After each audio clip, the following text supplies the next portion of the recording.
होली दहन की कथा। शाम का समय पिता अपने घर में सबसे कहता है कि शीघ्र तो करो, शीघ्र ही होली दहन होने वाला है। इसके बाद घर के सब लोग होली दहन देखने बाहर जाते हैं।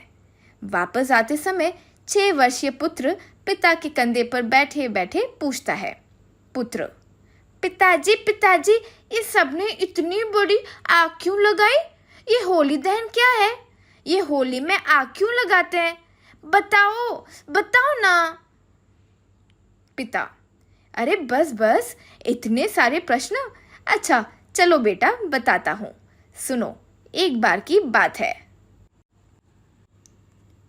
हिरण्यकश्यप एवं हिरण्याक्ष नामक 2 राक्षस थे। इनमें से हिरण्यकश्यप बड़ा भाई था और हिरण्याक्ष छोटा। छोटे भाई ने एक बार भगवान विष्णु से शत्रुता कर ली, जिसके कारण भगवान विष्णु ने वराह अवतार धारण करके उसका वध कर दिया। पुत्र: फिर क्या हुआ पिताजी?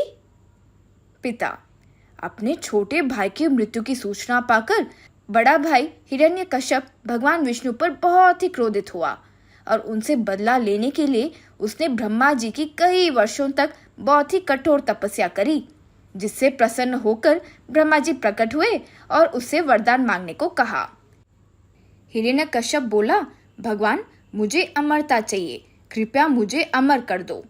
ब्रह्मा जी ने कहा, वत्स, इस संसार में हर किसी की मृत्यु तो अनिवार्य है, इसीलिए कुछ और मांगो। तब उसने कहा कि वह किसी मनुष्य द्वारा ना मारा जा सके, न पशु द्वारा, न दिन में मारा जा सके न रात में, न घर के अंदर न बाहर, न किसी अस्त्र के प्रहार से न किसी शस्त्र के प्रहार से। ब्रह्मा जी की बनाई सृष्टि में से कोई भी उसे ना मार सके। ब्रह्मा जी ने कहा तथास्तु और अंतर्ध्यान हो गए। इस वरदान ने उसे अहंकारी बना दिया और वो अपने आप को अमर समझने लगा। उसने इंद्र का राज्य छीन लिया और तीनों लोकों को प्रताड़ित करने लगा।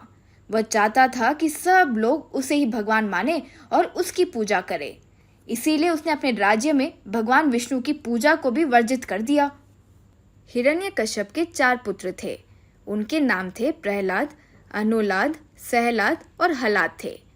हिरण्यकश्यप का सबसे बड़ा पुत्र प्रहलाद भगवान विष्णु का उपासक था। इस बात से क्रोधित होकर बहुत ही यातनाएं दी और बहुत कष्ट पहुंचाया, किंतु भक्त प्रहलाद उन सभी यातना एवं प्रताड़ना को सहन करते हुए भगवान विष्णु की पूजा करता रहा।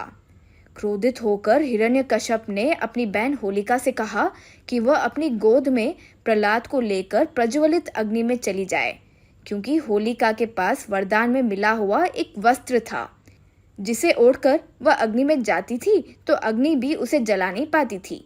इसीलिए उसे तो पता था कि वह अग्नि में नहीं जलेगी, इसीलिए वह प्रहलाद को लेकर अग्नि की चिता में बैठ गई। किंतु भगवान विष्णु की कृपा से भक्त प्रहलाद का बाल भी बांका ना हुआ और होलिका जलकर राख हो गई और एक बार फिर से बुराई पर अच्छाई की जीत हो गई।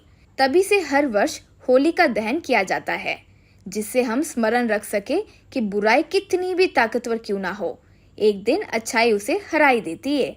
नमस्कार।